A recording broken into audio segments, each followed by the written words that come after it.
أعوذ بالله من الشيطان الرجيم. بسم الله الرحمن الرحيم.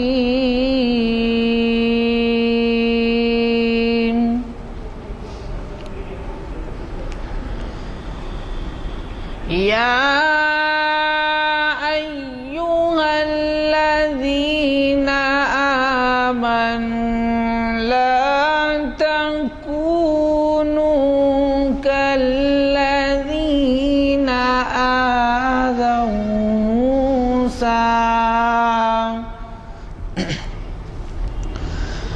لا تكونوا كالذين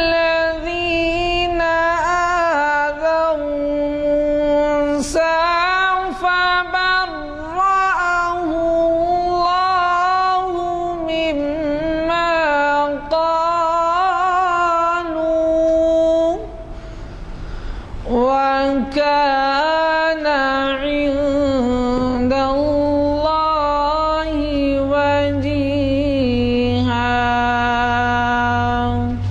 صدق اللہ العظیم. جیسے کہ آپ واقف ہیں، آج ہماری اقبال شناسی کی 702ویں نشست ہے، اور یہ بھی آپ واقف ہیں کہ ہماری 700ویں نشست میں وقت کی تنگی کی وجہ سے مقررین کے اوقات اتنے محدود کر دیے گئے تھے کہ ان کے لیے دریا کو کوزے میں بند کرنا بڑا مشکل تھا، اور 7 منٹ کا وقت دیا گیا. 3 مقررین تھے، اس کے علاوہ صدر صاحب تھے اور مہمان خصوصی تھے، اور مجھ سے بھی خواہش کی گئی تھی کہ کنوینر کے اعتبار سے کچھ عرض کروں. تو ایسا احساس پایا گیا اس دن کہ ہم انصاف نہیں کر سکے مقررین کے ساتھ، اور پھر آپ کو معلوم ہے اس دن اس کے ساتھ طعام کا بھی انتظام تھا، تو وہ بھی کافی دیر ہو جانے کا ڈر تھا اس وجہ سے. اور آج کل پولیس، پہلے نہیں تھا ہمارے پاس ایسا، اب پولیس کی اجازت بھی لینی پڑتی ہے ایسے اجلاسوں کے لیے، ورنہ اردو ہال میں ہم کبھی بھی اجازت نہیں لیے تھے. اب 1 مہینے 15 دن سے ویسا آغاز ہوا. تو آج جو ہے جامع مسجد عالیہ کے گن فاؤنڈری ہال میں، کانفرنس ہال میں یہ نشست منعقد ہو رہی ہے، اور آپ کے جانے پہچانے مقرر محترم جناب ضیاء الدین نیّر صاحب، جو بہت بڑے اسکالر ہیں اقبالیات کے، اور یہی نہیں بلکہ اس وقت ایکٹنگ صدر ہیں اقبال اکیڈمی کے، وہ اسی عنوان کو وسعت دے رہے ہیں، اقبال اور ہندوستان. میرا ایسا خیال ہے کہ اقبال اور ہندوستان کے عنوان کے اوپر شاید کئی والیومز بھی لکھے جائیں تو کم ہے، لیکن وہ پھر بھی جس قدر ہمارا وقت اجازت دیتا ہے اس کے اندر وہ اپنے آپ کو ایڈجسٹ کریں گے، اور ہمیں اکتفا کرنا پڑے گا، ورنہ ان کی پوری صلاحیتیں اس 45 منٹ 50 منٹ میں سمجھانا بڑا مشکل ہے. اس محفل کا آغاز حافظ و قاری عرفان احمد صاحب کی خراج سے ہوا، اور آج 20 فروری بعد نماز عصر بروز چہارشنبہ یہ محفل منعقد ہو رہی ہے. جیسے کہ میں نے کہا کانفرنس ہال جامع مسجد عالیہ گن فاؤنڈری میں، اور آپ کے ہاتھ میں اگلے ہفتے کا پروگرام موجود ہے. اگر کسی صاحب کو نہ ملا ہو تو 1 نہیں 2 3 لے لیں، اور اس کو دعوت نامہ سمجھ کے اپنے حلقوں میں اس کے فراہمی کا انتظام کریں، تاکہ جو کوئی بھی استفادہ کریں اس کا ثواب آپ کو بھی ملے گا. تو میں گزارش کرتا ہوں آج کے مقرر صاحب سے کہ وہ شہنشین پر تشریف لائیں اور ہماری اس نشست کو مخاطب فرمائیں. اس سے قبل ہمارے رؤوف صاحب یہاں تشریف فرما ہیں، جو کلام اقبال پیش کریں گے خدمت میں پیش کر رہا ہوں، اجازت۔ اقبال کی نظم حضرت بلال کے اوپر، اس میں کہ کچھ آخری اشعار ہیں۔ ادائے دید سراپا نیاز تھی تیری، ادائے دید، ادائے دید سراپا نیاز تھی تیری، کسی کو دیکھتے رہنا نماز تھی تیری، کسی کو دیکھتے رہنا نماز تھی، ازاں ازل سے تیرے عشق کا ترانہ بنی، ازاں ازل سے تیرے عشق کا ترانہ بنی، نماز اس کے نظارے کا ایک بہانہ بنی، نماز اس کے نظارے کا ایک بہانہ بنی، خوشا وہ دور کے یثرب مقام تھا تیرا، خوشا وہ دور کے یثرب مقام تھا تیرا، خوشا وہ وقت کے دیدار عام تھا تیرا، خوشا وہ وقت کے دیدار عام تھا تیرا،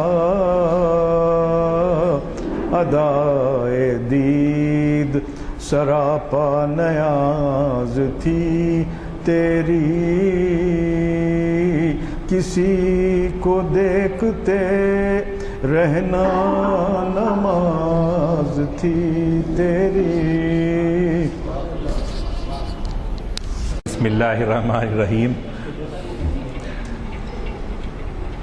محترم علی جناب غلام یزدانی صاحب سینئر ایڈوکیٹ، جناب افتخار الدین صاحب، جناب رؤوف صاحب، بزرگوں اور دوستوں، السلام علیکم ورحمۃ اللہ وبرکاتہ۔ جیسا کہ آپ جانتے ہیں آج کی گفتگو کا عنوان گزشتہ 15 دن پہلے جو 700ویں نشست ہوئی تھی اسی کا ایکسٹینشن ہے۔ ایکچولی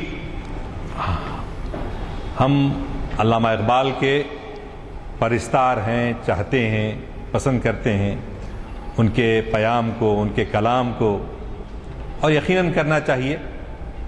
اور ان محفلوں میں بار بار تکرار کے ساتھ یہ بات بھی پیش کی گئی ہے کہ علامہ اقبال کا سرچشمہ ہدایت قرآن پاک، سیرت پاک اور صحابہ اکرام سے، اہل بیت اطہار سے بے پناہ عشق کا نتیجہ ہے۔ ظاہر ہے جب قرآنی تعلیمات کو ابدیت حاصل ہے تو ان سے استفادہ کرنے والی فکر کو بھی ابدیت حاصل ہے، دوام حاصل ہے۔ اسی لیے کلام اقبال ہم پسند کرتے ہیں۔ 700 ہی نہیں بلکہ ہو سکتا ہے اللہ تعالیٰ قبول کرے تو 7000 تک بھی نشستیں چلتی رہیں۔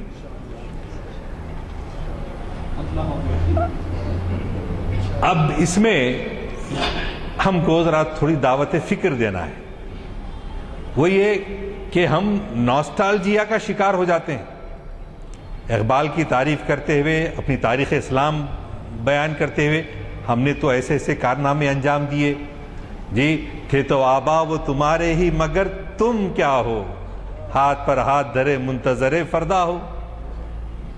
تو اس کے لیے جو تاریخ ماضی پر ہم فخر کرتے ہوئے مطمئن ہو کے نہیں بیٹھ جانا ہے، بلکہ ہم کو مستقبل آفرینی کا درس بھی اقبال دیتے ہیں۔ ایسا نہیں کہ آپ جو ہے صرف وہ چند الو جمع ہوئے، الو جمع ہو کے اس میں ہر ایک جو ہے ایک الو بہت میرے باپ دادا بادشاہ تھے، جی ہماری حکومت تھی اور ایسی بے مثال حکومت تھی اور یہ تھی وہ تھی، تو سب سن رہے ہو آپ سب صحیح ہے، صحیح ہے، تراچے تراچے تراچے، تو کیا ہے تو کیا ہے تو کیا ہے، تیرے آبا و اجداد تو تھے۔ تو ہم بھی یہ سوال کریں کہ علامہ اقبال کے پیام کو جو ابدیت حاصل ہے اس کو موجودہ ہندوستان کے چوکھٹے میں اس کو کیسے جو ہے ان کے پیام کو جو ہے عام کیا جا سکتا ہے، ان کے پیام سے سبق حاصل کیا جا سکتا ہے، جس میں اہل ہنود اور ہندوستان کے سارے رہنے والے کے لیے کیا پیام ملتا ہے، اور کون سے گوشے ہیں زندگی کے جہاں پر فکر اقبال کو ہم امپلیمنٹ نہیں کر سکے، اس کو نافذ نہیں کر سکے۔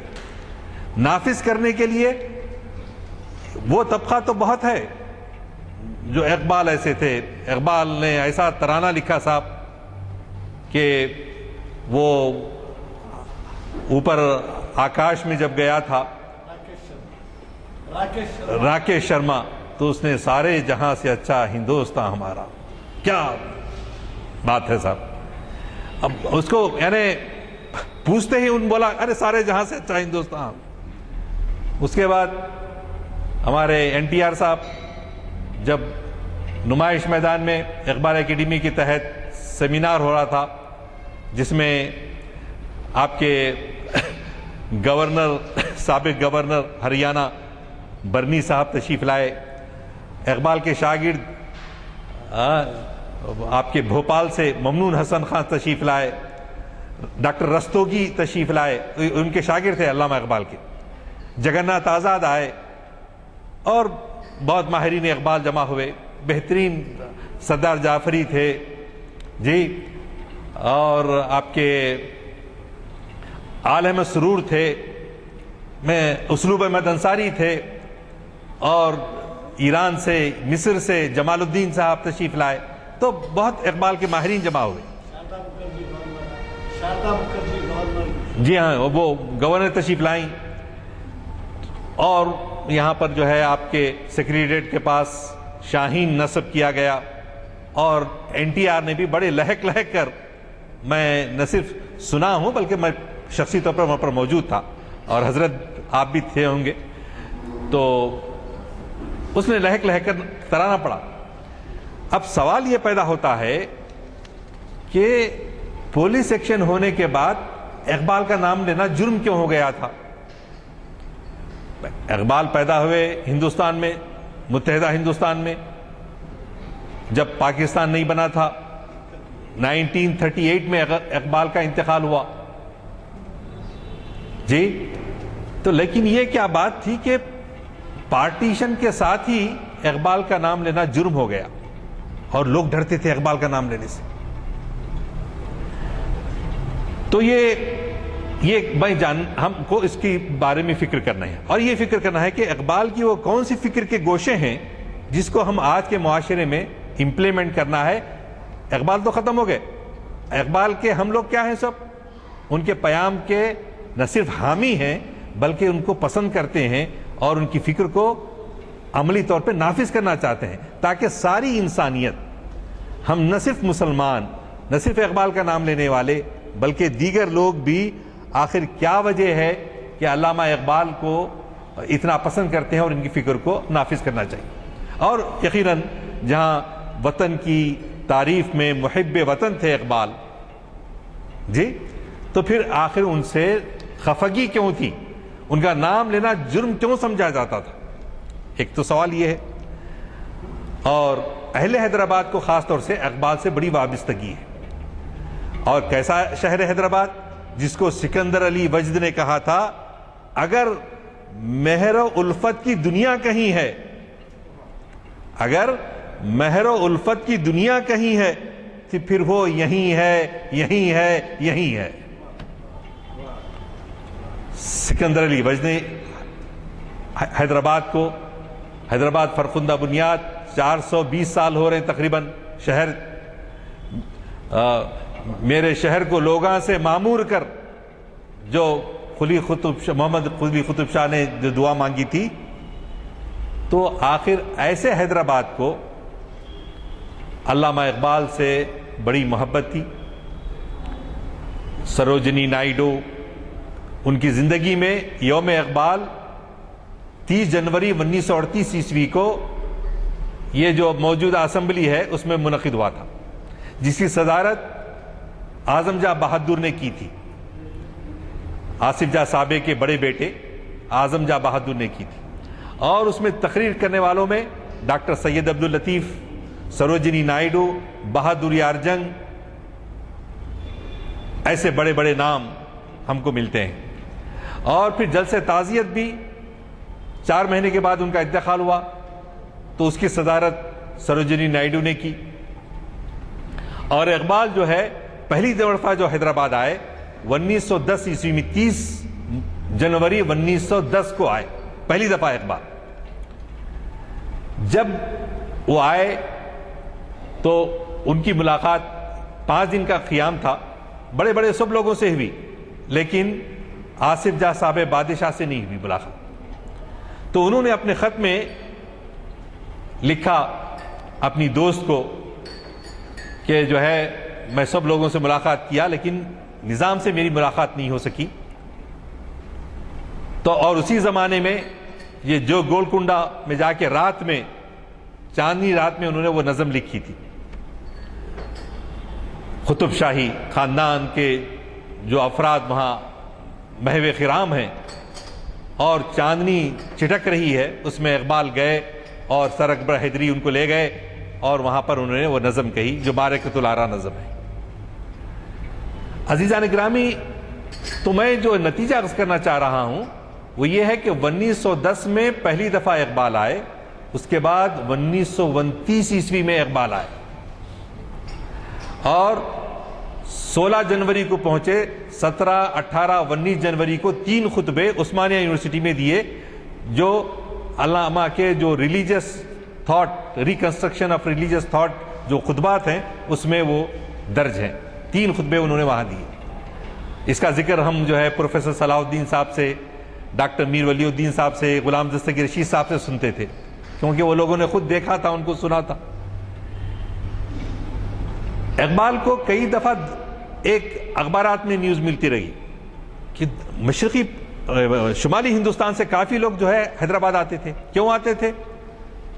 1857 عیسوی میں غدر ہوا، دلی اجڑی، لکھنؤ تباہ ہوا، اور وہاں کی جو ہماری روایات تھیں وہ روایات کو لے کر شمالی ہند کے باشندے سارے کے سارے کہاں آ رہے تھے؟ جنوبی ہندوستان آ رہے تھے، اور جنوبی ہندوستان میں اس وقت تقریباً 700 سال سے مسلمانوں کی حکومت تھی، اور جب وہ لوگ آ رہے تھے یہاں پر محبوب علی پاشا کی حکومت تھی، اور یہاں پر ویلفیئر اسٹیٹ سمجھا جاتا تھا۔ برطانوی ہندوستان کے مقابلے میں، برطانوی ہند بولے تو نارتھ انڈیا کے مقابلے میں حیدرآباد کی حکومت زیادہ آسائشیں اپنے عوام کو دے رہی تھی۔ سر سالار جنگ اول اور محبوب علی پاشا نے ایسے ہی حکومت کی کہ یہاں کے باشندے خوش و خرم تھے۔ تو ایسے میں دلی اجڑنے کے بعد، لکھنؤ اجڑنے کے بعد، وہاں کے لوگ اپنی پناہ گاہ کی حیثیت سے دیکھنے کے لیے جنوبی ہندوستان آ رہے تھے۔ تو ایسے زمانے میں جب سب لوگ آ رہے تھے تو علامہ اقبال بھی توقع کر رہے تھے کہ مجھے یہاں بلایا جائے گا۔ 1908 عیسوی میں وہ لندن سے ولایت سے واپس آئے، اور 3 سال کے بعد حیدرآباد آئے پہلی دفعہ، اور ان کو مختلف اخباروں کے ذریعے خبر بھی یہ مل رہی تھی کہ ان کو عدالت العالیہ کا جج، چیف جج مقرر کیا جائے گا۔ اطلاع مل رہی تھی کہ ان کو جو ہے عثمانیہ یونیورسٹی جو وجود میں آنے والی ہے اس کا وائس چانسلر منتخب کیا جانے والا ہے۔ یہ خبریں. اور علامہ اقبال کسی کی سفارش کر دیتے تو ان کو یہاں پر جاب مل جاتا تھا. خود اقبال کو جو ہے آنے میں رکاوٹیں تھیں، حالانکہ ان کی بڑے تعلقات مہاراجہ سر کرشن پرساد سے تھے. 1913 عیسوی میں پہلی مرتبہ مہاراجہ سر کرشن پرساد لاہور گئے. لاہور جانے کے بعد وہاں اقبال سے جو ملاقاتیں ہوئی ان کی اور دوستی میں محبت میں بدل گئی. 50 خطوط جو ہے آپ کے ڈاکٹر محی الدین زور مرحوم نے اقبال اور شاد کے خطوط ترتیب دیے ہیں، اس میں 50 خطوط آپ کو ملتے ہیں. لیکن ان سب کے باوجود اقبال کے سپورٹ سے، اقبال کے سفارشی خطوط سے لوگوں کو جاب ملتے تھے اور ان کو نہیں ملتا تھا. تو یہ بڑی جو پردہ اس پر پڑا ہوا ہے. کہا جاتا ہے کہ انگریز نہیں چاہتے تھے کہ عماد الملک، مختار الملک جیسی شخصیتیں حیدرآباد آئی ہیں، اور اقبال بھی اگر آئیں گے تو یہ جو ہے ان کے لیے خطرناک ثابت ہوگا، لہٰذا ان کو آنے نہ دیا جائے، رکاوٹیں بنی. اور بعض لوگ سمجھتے ہیں کہ سر اکبر حیدری ظاہر تو نہیں کرتے تھے لیکن اندرونی طور پہ وہ نہیں چاہتے تھے کہ اقبال یہاں پر آئیں. اس کو کیا ملتا ہے؟ اقبال کے انتقال سے پہلے ایک چیک 1000 روپے کا سر اکبر حیدری نے ان کو بھیجا. آپ کتابوں میں پڑھے ہوں گے، بھیجا. تو اقبال نے ایک نظم لکھ کر وہ 1000 روپے کا چیک واپس کر دیا. کیا کہہ کر؟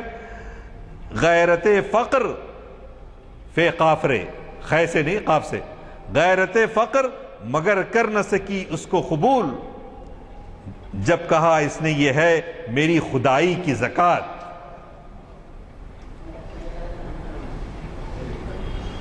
کیونکہ جو فقیرانہ زندگی گزارنے والا جو شخص تھا، جو کسی کا احسان لینے والا شخص نہیں تھا، ان کے اعزاز کے مقابلے 1000 روپے کا چیک بھیج دیں گے تو ان کے کیا تاثرات ہو سکتے ہیں.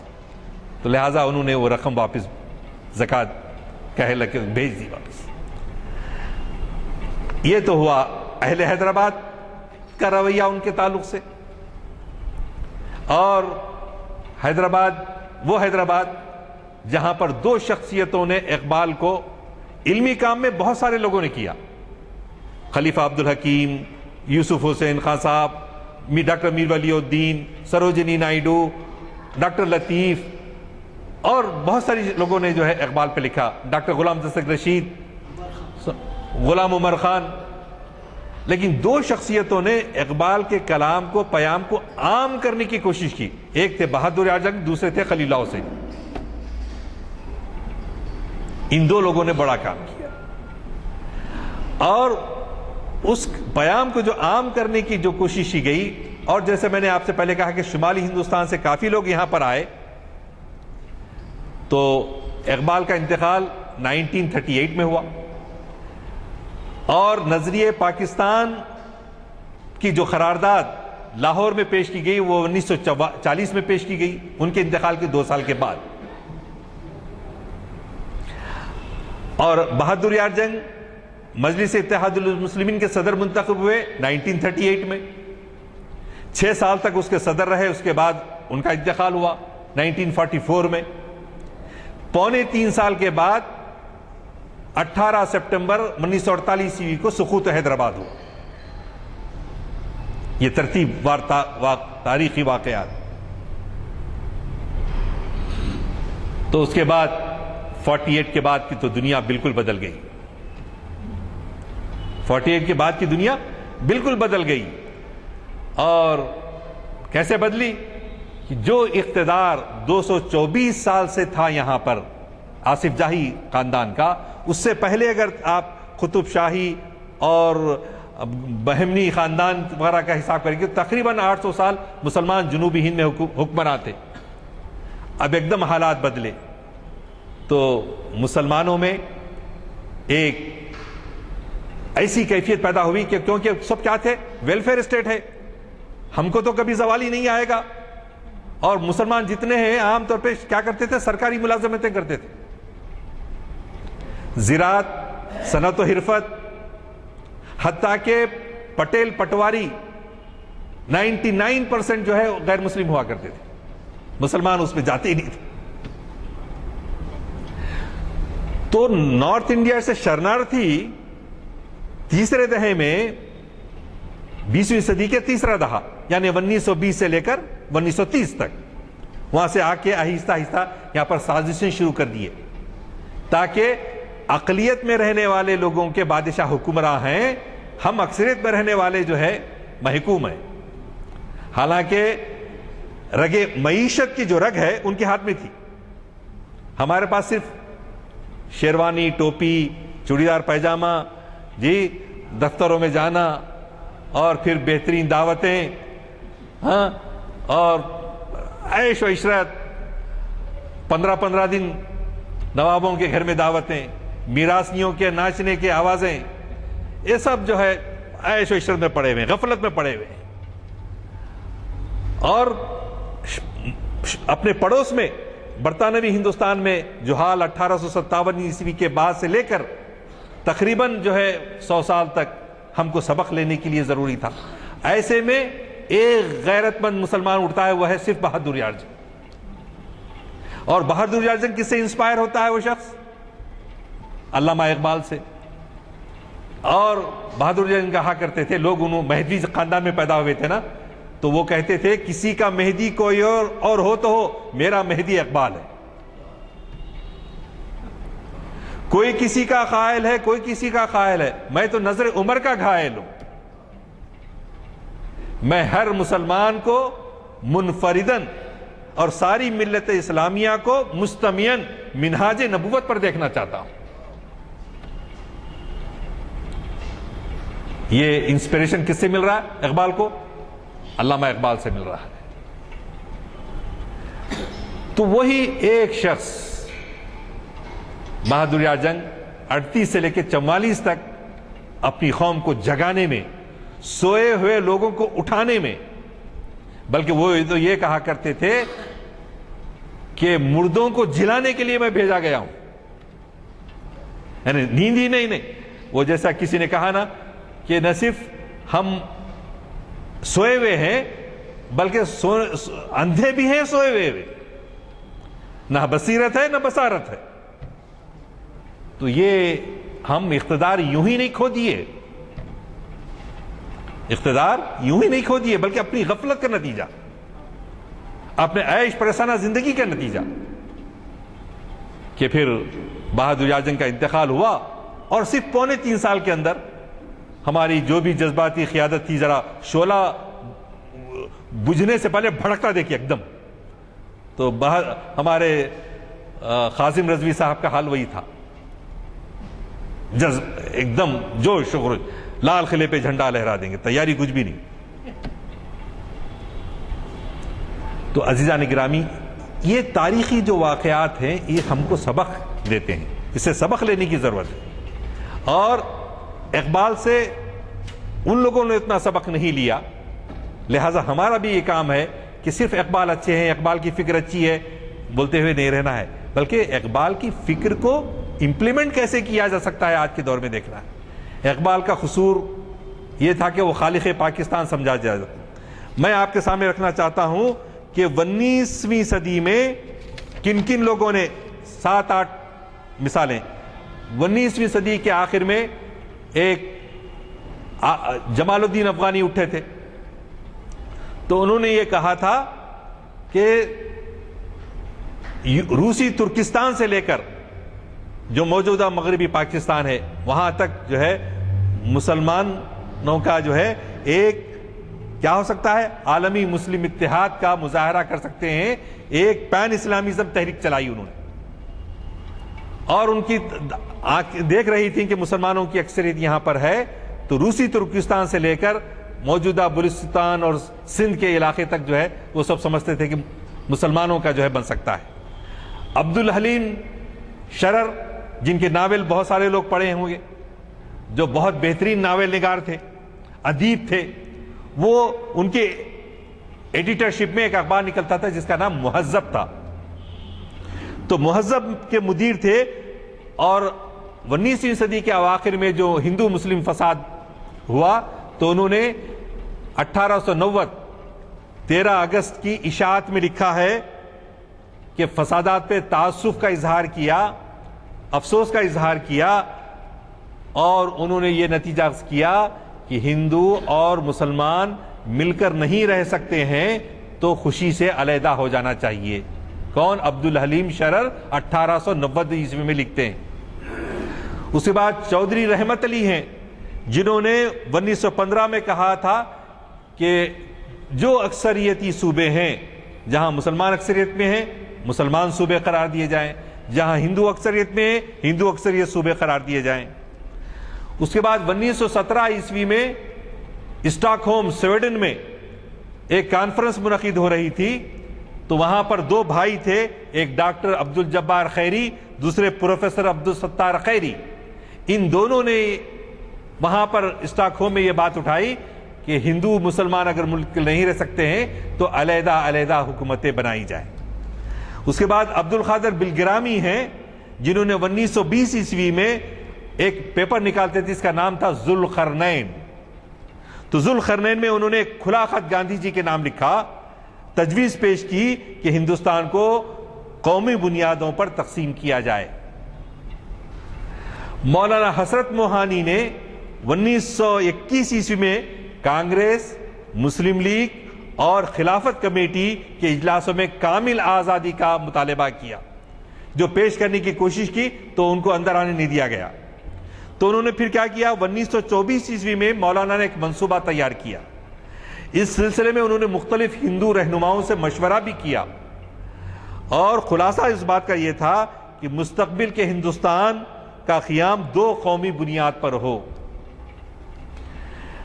پھر لالا لاجپت رائے جو ہندو مہاسبھائی لیڈر تھے، انہوں نے بھی یہی کہا کہ مسلمان اور ہندو اگر مل کر نہیں رہ سکتے ہیں تو علیحدہ علیحدہ اکثریت کی بنیاد پر ان کے صوبے بنائے جائیں، اور ایک فیڈرل، جیسا آپ یونائٹڈ اسٹیٹس آف امریکہ ہے جی، ایک مرکزی حکومت ہے، تو اس طرح سے ایک مرکزی حکومت ہو۔ لالا لاجپت رائے نے بھی یہ منصوبہ پیش کیا۔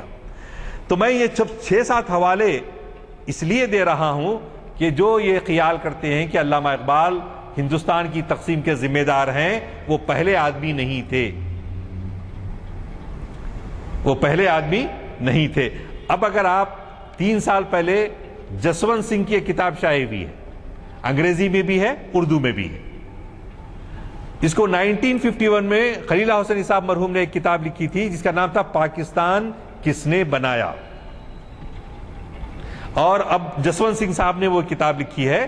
جسونت سنگھ صاحب کی کتاب ویل ڈاکومنٹڈ وتھ ریفرنسز، تقریباً 400 صفحے کی کتاب ہے، آپ اس کو ضرور پڑھیں۔ جسونت سنگھ جو ہے بی جے پی کے جو لیڈر ہیں، اب آج کل ایکٹیو نہیں رہے، وہ انہوں نے لکھی ہے کتاب، اور انہوں نے یہ بتایا ہے کہ حقیقت میں ملک کو تقسیم کرنے کی ذمہ داری کس کس پر پڑتی ہے۔ حالانکہ وہ بی جے پی کے ہیں، لیکن انہوں نے حقیقت کا انکشاف کیا ہے، اور ہم کو وہ کتاب پڑھنی چاہیے۔ جو یہ الزام لگاتے ہیں کہ علامہ اقبال تقسیم کے ذمہ دار ہیں، علامہ اقبال تقسیم کے ذمہ دار نہیں ہیں۔ انہوں نے 1930 عیسوی میں دسمبر میں جو خطبہ الہ آباد دیا تھا، اس میں اس بات کا اظہار کیا کہ اگر مسلمان مل جل کر ہندو اور مسلمان مل کر نہیں رہ سکتے تو اکثریتی شعبوں پہ جو بلوچستان، سرحد اور پنجاب کے جو علاقے ہیں، اس میں ان لوگوں کا ایسا انتظام کیا جائے کہ ایک الگ ملک نہیں، ہندوستان پاکستان جیسا ہوئے اب ویسا نہیں، بلکہ ایک فیڈرل گورنمنٹ کی نگرانی میں اس کو بنایا جائے۔ تو علامہ اقبال تقسیم کے ذمہ دار نہیں ہیں۔ مسلم لیگ نے اگر پیش کیا ہے یہ آپ کا دو قومی نظریہ، تو کب پیش کیا؟ 1940 میں، جب اقبال انتقال کر چکے تھے۔ تو علامہ اقبال کی زندگی میں پاکستان بالکل وجود میں نہیں آیا تھا، یہ بات۔ اب اس کے بعد آئیے ہم لوگ یہ جو کہتے ہیں کہ علامہ اقبال جو ہے محب وطن ضرور تھے۔ اچھا، آپ الفاظ کو سنیے کہ علامہ اقبال محب وطن ضرور تھے، ہندوستان سے محبت تھی، ہمالا، نیا شیوالا اور تمام نظمیں انہوں نے بانگ درا کی ابتدائی جو ہے سب اقبال نے لکھی، اور آج بھی ہم اس پر مسلمان مسرت محسوس کرتے ہیں۔ ہم اقلیت میں ہونے کے باوجود بھی ہم ہندوستان کے باشندے ہیں، ہندوستان سے محبت رکھتے ہیں، اور ہندوستان کو ہم نے اپنی مرضی سے منتخب کیا ہے۔ جانے والے تو چلے گئے لیکن ہم تو یہیں رہے، تو ہم نے اپنی مرضی سے اس کو اپنا وطن بنایا ہے۔ لیکن مسلمان، علامہ اقبال یہ کہتے ہیں، مسلمان وطن کی پرستش نہیں کر سکتا۔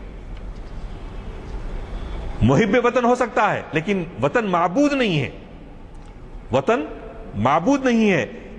اسی لیے اقبال ایک کہتے ہیں کہ ان تازہ خداؤں میں بڑا سب سے وطن ہے، جو نئے نئے بت تیار کیے گئے ہیں، تازہ خداؤں میں بڑا سب سے وطن ہے، جو پے رہن ہے اس کا وہ مذہب کا کفن ہے، جو پے رہن ہے اس کا وہ مذہب کا کفن ہے۔ اور جب جن لوگوں نے پاکستان بنایا، ہندوستان کی تقسیم کی، تو ہم کو جو ہمارے نقاط نظر سے اختلاف رکھتے ہیں ان کو سمجھانے کی ضرورت ہے، ان سے ڈائلاگ کرنے کی ضرورت ہے کہ دیکھو بھائی، ہم انسانیت کے علمبردار ہیں۔ علامہ اقبال انسانیت کے علمبردار ہیں۔ یہ جغرافیائی تقسیم کر کے، نیشنلزم اور جیوگرافیکل باؤنڈریز میں یہ وطن تمہارا اور یہ وطن ہمارا معبود ہے، اس قسم کی باتیں انسانیت کے لیے وفادار نہیں ہیں، بلکہ انسانیت کی بقا کس میں ہے؟ ایک انسان، مثال کے طور پہ میں کالا ہوں، کوئی گورا ہے، کوئی گندومی ہے، کوئی سانولا ہے، کوئی لمبا ہے، کوئی گڈھا ہے، لیکن اگر دل کو اس کی کان لگا کے ہم دل کی آواز سنیں تو اگر کسی کو خراش آتی ہے تو درد ہوتا ہے، وہ کالے کو بھی ہوتا ہے، گورے کو بھی ہوتا ہے۔ اور رنگ جدا جدا ہیں لیکن حقیقت ایک ہے، درد ہر ایک کا یکساں ہے، سب کی آرزویں یکساں ہیں، سب چاہتے ہیں کہ ترقی کریں، سب چاہتے ہیں کہ اونچے سے اونچے مکانات میں رہیں، سب چاہتے ہیں کہ ہوائی جہازوں میں اڑیں، سب کی خواہش ہے، شکلیں جدا جدا ہیں لیکن حقیقت ایک ہے۔ تو وہ درد اسلام دیتا ہے کہ ساری انسانیت ایک ہے، وہ ملیا ہو، روشیا ہو یا محمد علی ہو، کوئی ہو، اس کو تکلیف پہنچتی ہے تو ہم کو بھی تکلیف پہنچتی ہے اگر انسانیت کا حقیقی علمبردار ہے۔ تو اقبال نے انسانیت کا پیغام دیا، حقیقت ایک ہے ہر شے کی، خاک کی ہو کہ نوری ہو، لہو خورشید کا ٹپکے گا گر ذرے کا دل چیرے۔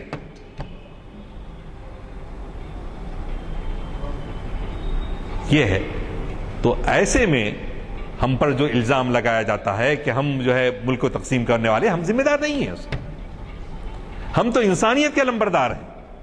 ہم کو یہ ڈائلاگ اپنے دیگر برادران وطن سے کرنا ہوگا، اس لیے کہ ہم محبت کے ساتھ رہیں، اس لیے کہ ایک انسان دوسرے انسان کا قاتل نہ ہو، نفرت کی بنیاد پر پرچار نہ کرے۔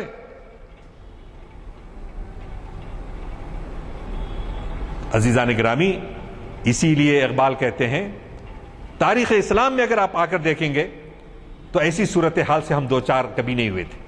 کیسی صورتحال سے؟ مسلمان یا تو حاکم رہے یا محکوم رہے، حاکم رہے یا محکوم رہے، لیکن کبھی بھی غلام بن کے نہیں رہے۔ اب یہ جو حالات ہیں، 1950 عیسوی میں دستور کے ماہرین بیٹھے ہوئے ہیں، تو دستور ہم کو اس بات کی اجازت دیتا ہے کہ ہم شریک اقتدار ہیں، ہمارا اقتدار میں حصہ ہے، ہم سیٹوں پہ لا کے لوگوں کو بٹھاتے ہیں، گراتے ہیں، ہم کو ووٹ کا پورا حق دستور ہم کو دے رہا ہے۔ لیکن ہم کو دستور میں جو مہیا کیے ہوئے تحفظات ہیں ایز اے اقلیت اور سارے انسانوں کو، کیا اس کو عملی شکل میں ہندوستان میں نافذ کیا جا رہا ہے؟ سوال یہ پیدا ہوتا ہے۔ ہم کو اس کے لیے جدوجہد کرنی ہے۔ اقبال اس کے لیے ہم کو مہمیز دیتے ہیں کہ دیکھو تم انسانیت کے لیے جیو، ہم غلام بن کے نہیں رہیں گے، ہم مظلوم بن کر نہیں رہیں گے، ہم سارے مظلوموں کا ساتھ دیں گے۔ اللہ ملیا، شیڈول کاسٹ، شیڈول ٹرائب، جو ہزاروں برسوں سے جن کے ساتھ جو ہے غیر انسانی سلوک کیا جاتا ہے، اقبال کہتے ہیں کہ وہ انسان ہیں، ان کو بھی اٹھاؤ۔ میں نے جو اردو ہال حمایت نگر میں جو بات کہی تھی کہ وہ واقعہ پیش کیا تھا، آپ میں سے بہت سارے لوگ شریک ہوئے ہوں گے، لیکن 14 دسمبر کا واقعہ 1912 عیسوی، صرف 2 مہینے پہلے کا تقریباً، ایک لڑکا 20 سالہ لڑکا جو ہے اپنی ماں کو قتل کرتا ہے، 12 لڑکیوں کو قتل کرتا ہے، 8 لڑکیوں کو قتل کرتا ہے، 6 اساتذہ کو قتل کرتا ہے، امریکہ میں۔ کہاں؟ امریکہ میں۔ صرف he was 20 years old۔ تو یہ انسانیت کہاں گئی؟ یہ کون سی جو انسانیت ہے؟ اور جبکہ رسول اللہ صلی اللہ علیہ وسلم کے زمانے میں ایک لڑکی زندہ دفن کی جاتی تھی، جب زندہ دفن درگور کر دی جاتی تھی، تو قرآن میں آیا بِأَيِّ ذَنبٍ قُتِلَتْ۔ ایسی آیت ہے اتنی چھوٹی سی، کوئی انسان روئے بغیر نہیں رہ سکتا۔ کس گناہ میں قتل کی گئی وہ؟ بِأَيِّ ذَنبٍ قُتِلَتْ۔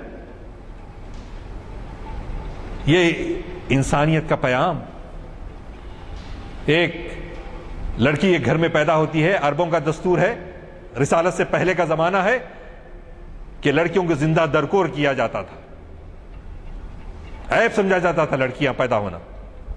چوری چھپی ایک ماں کیا کرتی ہے، اپنی بچی کو چھپا کر پرورش کرتی ہے، ننیال کو بھیجتی ہے، ماں کے گھرانے کو بھیجتی ہے، بچی 2-3 سال کی بڑی ہو جاتی ہے۔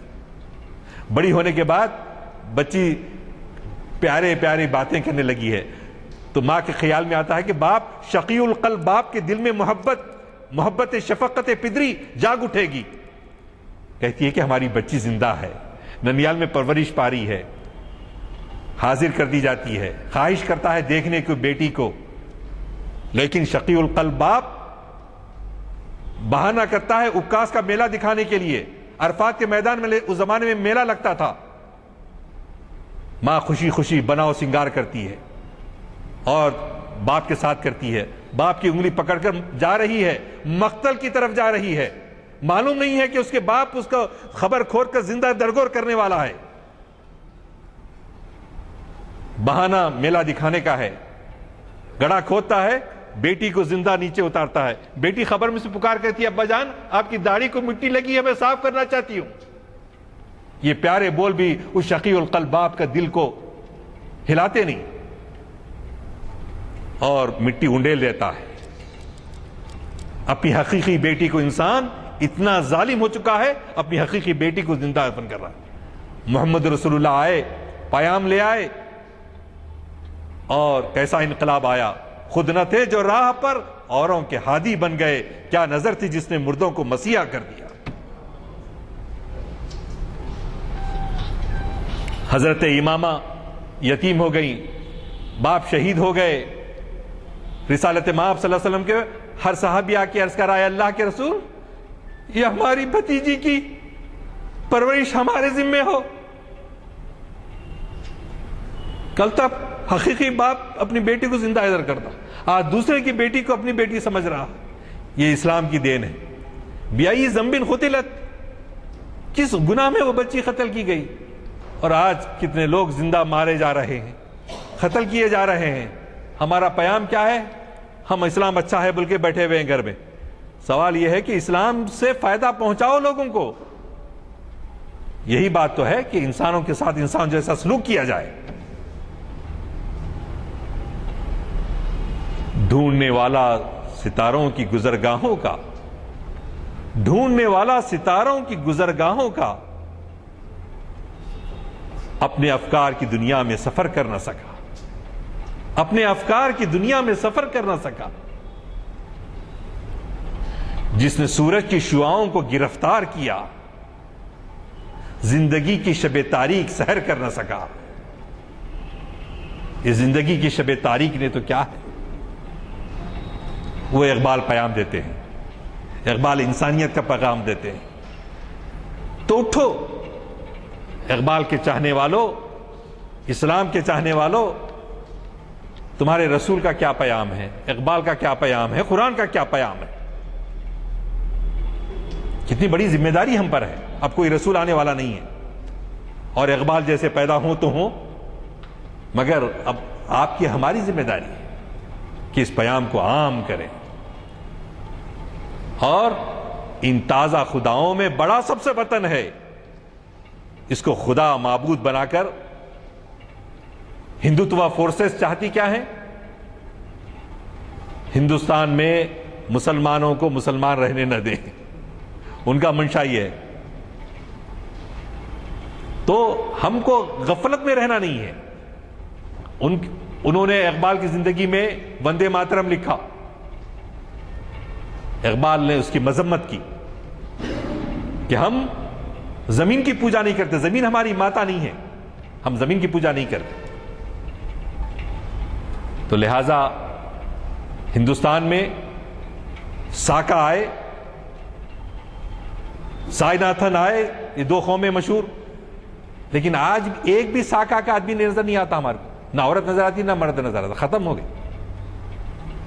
گوتم بدھ کی تعلیمات، مہاویر، جین مت کی تعلیمات اس لیے نکلی کہ ہندوستان کے معاشرے میں انسانوں کے ساتھ برابر سا سلوک کیا جائے، برہمن، شودر اور یہ انسان میں طبقاتی تقسیم باقی نہ رکھی جائے۔ لیکن رفتہ رفتہ کیا کیا انہوں نے؟ اپنے بت خانے میں گوتم بدھ کا بت بنایا، مہاویر کا بت بنایا، اور وہ بھی مشرکانہ رسوم میں مبتلا ہو گئے، اور ان کی بھی حقیقت ختم ہو گئی۔ تو یہ انجذابی عمل، انضمامی عمل کہ ان کی آئیڈینٹی کو ختم کیا جائے، یہ برہمو سماج کا تاریخی کارنامہ ہے۔ تو لہذا اب ان کی کوشش ہے، تو یہ ایک ہی ہے قوم جو اپنی انفرادیت کو، اپنی شخصیت کو، اپنے مذہب کو، اپنی خودی کو باقی رکھنا چاہتی ہے، اور وہ کوشش میں ہے کہ کسی طرح ان کی پرسنل لا کے معاملات میں ہو جی ایک سول لا بنا دیا جائے۔ اور اب آج کل کہیں بھی جائیے ناریل پھوڑنا اب تو یہ ہو گیا ہے کہ وہ شمع روشن کرنا پڑتا، جا کے ہر ایک کو رفتہ رفتہ ایسا ہونے لگا ہمارے لوگ بھی شامل ہوتے چلے گئے۔ اس کے سامنے، بدھ کے سامنے جی اب سالار جنگ میوزیم والے بھی دیکھا میں، سالار جنگ کی تصویر اس کے سامنے جو ہے شمع روشن کی جا رہی۔ مسلمان سب کچھ گوارا کر سکتا ہے لیکن شرک گوارا نہیں کر سکتا۔ اللہ میں سب گناہ معاف کرے گا، شرک معاف نہیں کرے گا۔ تو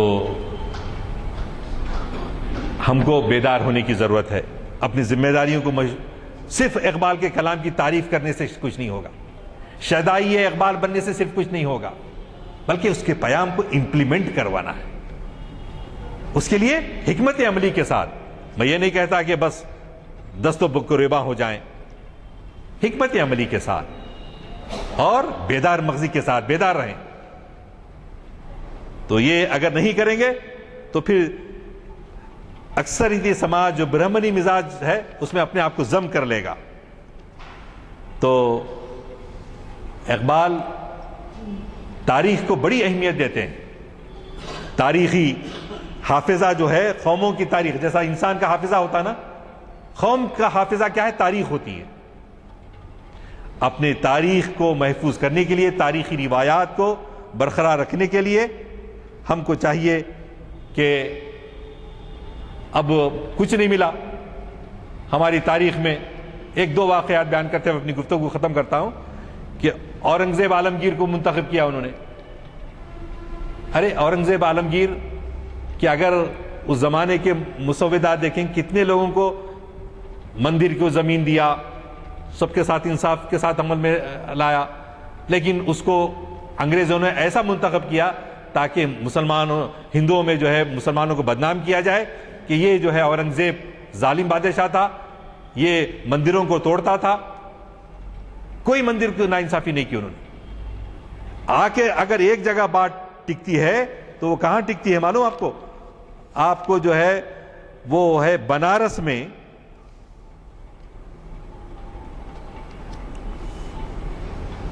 بنارس میں ایک جو ہے مندر ہے جو ابھی بھی موجود ہے، اس بنارس کے مندر کو کاشی وشوناتھ کا مندر کہتے ہیں۔ کاشی وشوناتھ کا مندر. تو وہ اس کو گرانے کا اس پہ الزام لگایا جاتا ہے. کیوں؟ اورنگزیب دکن سے واپس جا رہے تھے, پڑاؤ ڈالا بنارس کے وہ مندر کے پاس کاشی وشوناتھ کے. وہ تو بہت سارے چھوٹے چھوٹے راجہ ہوتے تھے, وہ بھی جو ہے قافلے میں ساتھ تھے. کس کے؟ اورنگزیب کے.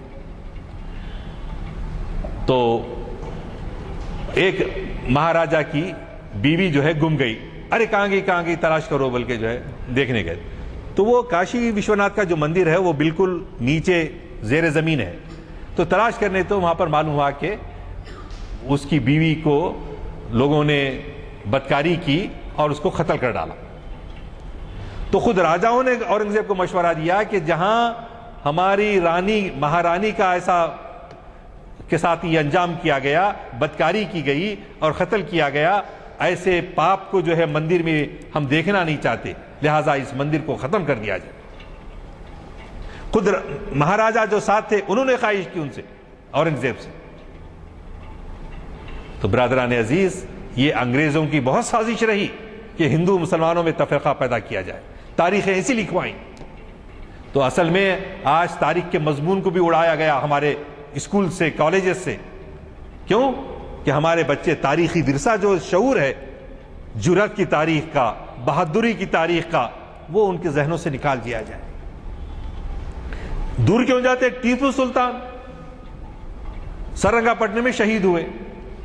شہید ہونے کے بعد ان کے جنازے کو انگریز نکال کے باضابطہ جب باہر لائے تجہیز و تکفین کے بعد, تو ہندو عورتیں اشنان کر کے کچے بالوں کے ذریعے ٹیپو سلطان کی جو ہے میت کے آگے آگے جو ہے رونا اور بیان کرتے ہوئے جا رہے تھے. ان کو کس نے کہا تھا؟ کیونکہ وہ اپنے بادشاہ سے محبت کرتی تھی, کیونکہ وہ بادشاہ ظالم نہیں تھا. لیکن ہماری تاریخ کو توڑ مروڑ کر پیش کیا جاتا ہے تاکہ نفرت کو جنم دیا جائے.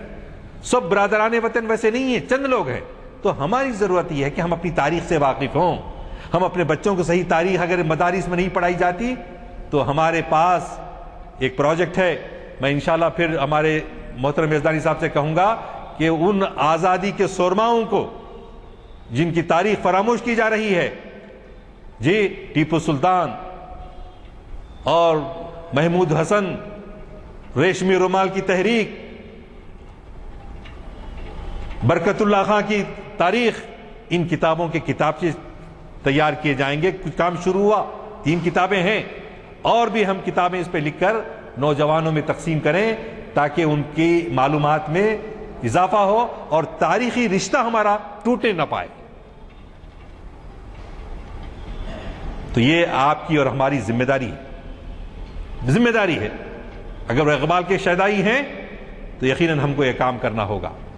ہم اپنے بچوں کو, اپنی نسلوں کو بتائیں گے کہ ہمارے آبا و اجداد کیا تھے, اور ہم برادران وطن سے بات کریں کہ ہم انسانیت کے علمبردار ہیں, ہم محبت اور آشتی کے ساتھ آپ کے ساتھ رہنا چاہتے ہیں. آپ کو یہ پیغام دیتے ہیں کہ آپ آئیے, یہ انسانیت کا درس دیتا ہے.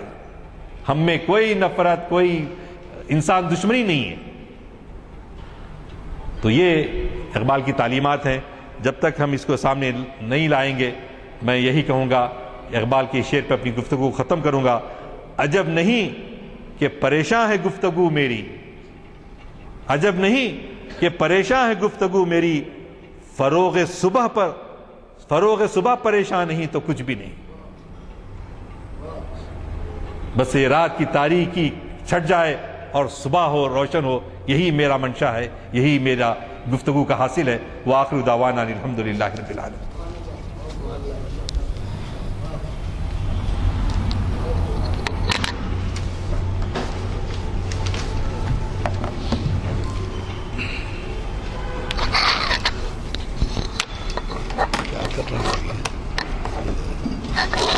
یہ کیا کرنا ہے؟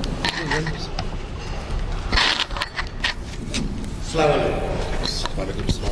حضرات, آپ کو اندازہ ہوا ہوگا کہ مقرر صاحب میں جو تڑپ تھی کہ اس دن ان کی تقریر کو محدود کر دیا گیا تھا, اور ان کی تڑپ آج کس طرح سے پوری ہوئی اس کا پورا آپ کو اندازہ ہے. 3-4 باتیں ایسی ہیں جس کا کہ میں ذکر کرنا ضروری سمجھوں گا، اور وہ انشاءاللہ 3-4 منٹ میں ختم ہو جائیں گی، یہ کہ اس زمانے میں مسلمانوں کی حکومت تھی اور مسلمان سرکاری ملازمت میں کیا کرتے تھے، اس کا ذکر آیا۔ یہ بھی ہوا کہ بادشاہ تو ہمارے مسلمان تھے، لیکن یہ کہ شہری اسلام سے ذرا دور ہو گئے تھے۔ آپ تعجب کریں گے سن کے، یہاں بعض حضرات ایسے بیٹھے ہیں جیسے افتخار صاحب بیٹھے ہیں، اور بھی حضرات ہیں، وہ دور دیکھ چکے ہیں۔ سنیما میں مثلاً سنیما شروع ہوا مغرب سے کچھ پہلے، تو پردے پہ لکھ دیا جاتا تھا وقفہ برائے نماز۔ دیکھ رہے ہیں ڈانس، گانا، ناچ، اور وقفہ برائے نماز میں نکل کے پیشاب خانوں کے پاس جانمازیں بچھا کے نمازیں پڑھ رہے ہیں۔ آپ لوگ واقف ہیں؟ کوئی ہے؟ ہاتھ اٹھائیے، دیکھیں ہیں یہ مگر آپ دیکھیں آپ وقفہ برائے نماز میں گواہی کے طور پر پیش کر رہا ہوں۔ یہی نہیں، شادیوں میں لازماً شراب نوشی اور سیندی نوشی اور فلاں الگ کمرے اور ناچ گانا یہ سب چلتا تھا۔ اور کہا کیا جاتا تھا، اگر کوئی ملا مولوی اعتراض کرے تو اس کو جواب یہ دیا جاتا تھا، بھئی آپ کو کیا اعتراض ہے؟ کوئی اپنی خوشی کسی طرح سے مناتا ہے، کوئی اور طریقے سے مناتا ہے، ان کے خوشی منانے کا طریقہ ہوگا۔ باضابطہ انتظام ہوتا تھا، اور ناچ گانا ڈھولک کیا کیا برائے وہ دور تھا۔ تو یہ دور سے بھی ہم گزرے ہیں۔ چھوٹی سی بات بتاتا ہوں میں آپ کو کہ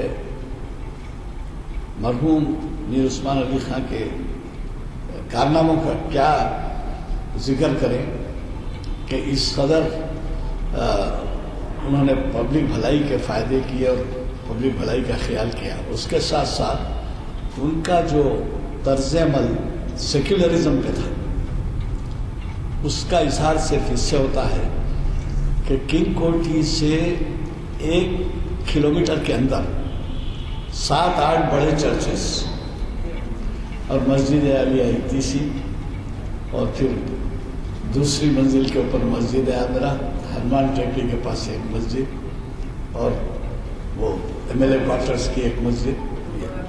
اور آپ گرامر اسکول کا اس کی وسعت دیکھیے، یہ پورے مسجدیں اس میں سما جا سکتی تھی۔ اس کے چرچ کو دیکھ لیجیے، یہاں آئیے میتھوڈسٹ چرچ، نیچے وہاں سے وہاں تک چیپل روڈ، نام ہی اس کا چیپل روڈ۔ چیپل روڈ کس کو بولتے وہاں لوگ؟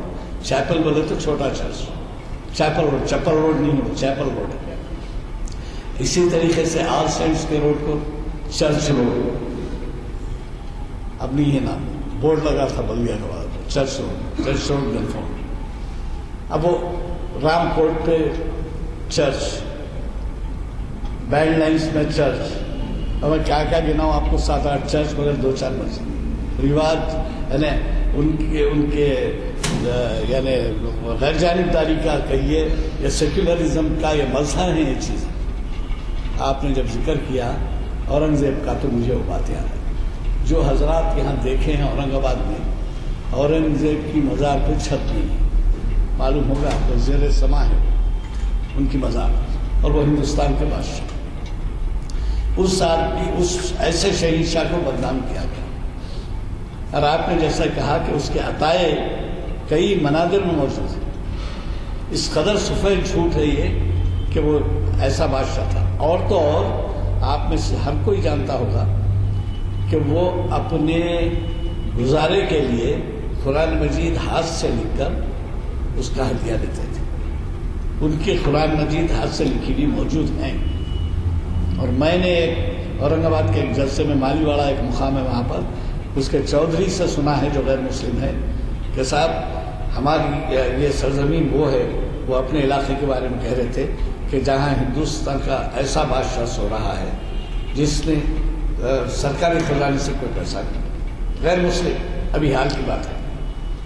بہرحال بہت سی باتیں ہیں، آپ کی ایک بات پہ آپ کو دھیان دینے کے لیے ضرور کہوں گا میں، بڑی مفید تجویز آپ نے پیش کی کہ تاریخ اسلام کے جو محافل ہیں، اب وہ آپ پازیٹیو طریقے سے آگے بڑھیں تو ظاہر ہے کہ اس میں حصہ لیں کہ کیا آپ ہم آپ ہی کو ذمہ داری سونپتے ہیں، لیکن اس میں تھوڑی سی مخالفت کا بھی امکان اس واسطے ہے کہ ایک مقرر صاحب یہاں آئے اور انہوں نے کہا کہ آپ جو تقاریر رکھ رہے ہیں اس کا تاریخ اسلام سے کیا تعلق ہے؟ میں نے کہا بھائی تاریخ اسلام ہماری یہ تھوڑا ہی ہے کہ صرف عربستان کے بارے میں یا ترکی کے بارے میں یا فلاں کے بارے میں.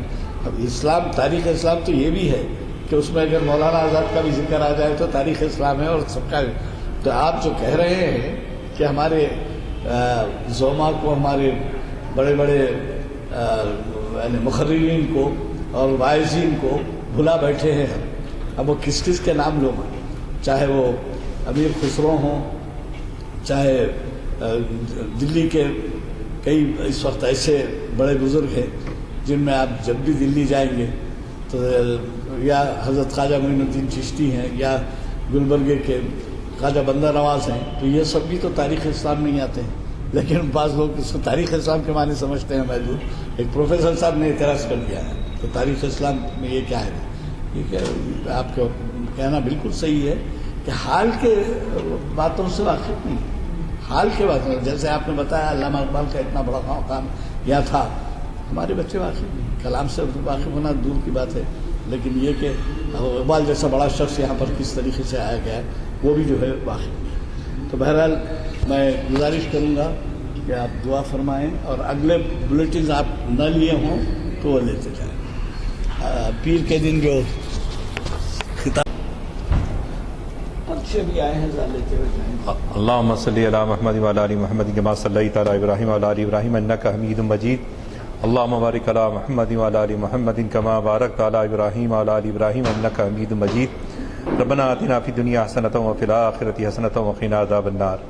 ربنا هب لنا من لدنک ذریۃ طیبہ انک سمیع الدعاء. اللہم اعز الاسلام والمسلمین، اللہم انصر الاسلام والمسلمین، اللہم انصر من نصر دین محمد مصطفیٰ صلی اللہ علیہ وسلم. ربنا اللہم اجعلنا منہم. ربنا اللہم اغزل من خزل دین محمد مصطفیٰ صلی اللہ علیہ وسلم. ربنا ولا تجعلنا منہم. اے اللہ ہماری دعاؤں کو قبول فرما. اے اللہ ہمیں اخلاص عطا فرما. تیرے لیے جینے، تیرے لیے مرنے کے توفیق عطا فرما. اے اللہ ہمارے نوجوانوں کو علم نافع حاصل کرنے کا شوق عطا فرما. اے اللہ ہمارے بزرگوں کو اپنے بچوں کی صحیح تربیت کرنے کی توفیق عطا فرما. اے اللہ ہم خاندانوں میں اتحاد و اتفاق قائم کرنا. جو بیمار ہیں ان کو شفا عطا فرما، جو بے روزگار ہیں ان کو روزگار عطا فرما، جو ننگے ہیں ان کو تن بھر کپڑا پہنا. اے اللہ عالم اسلام میں جہاں جہاں مختلف لوگ تیرے دین کی سربلندی کے لیے کام کر رہے ہیں تو ان کی نصرت عطا فرما. اے اللہ ان کا حامی اور مددگار ہو. اے اللہ ہمارا خاتمہ بالخیر فرما. ہم کو ہمارے دلوں میں حضور اکرم صلی اللہ علیہ وسلم کی سچی محبت نازل فرما. اے اللہ ہمارے دل میں اہل بیت اطہار اور صحابہ کرام اور جو دین کی سربلندی کے لیے کام کیے ہیں ان مجاہدین کی محبت ہمارے دلوں میں داخل کر دے. تڑپنے پھڑکنے کی توفیق دے. دل مرتضیٰ سوز صدیق دے. عزائم کو سینوں میں بیدار کر دے. نگاہ مسلمان کو تروار کر دے. وآخر دعوانا الحمدللہ رب العالمین.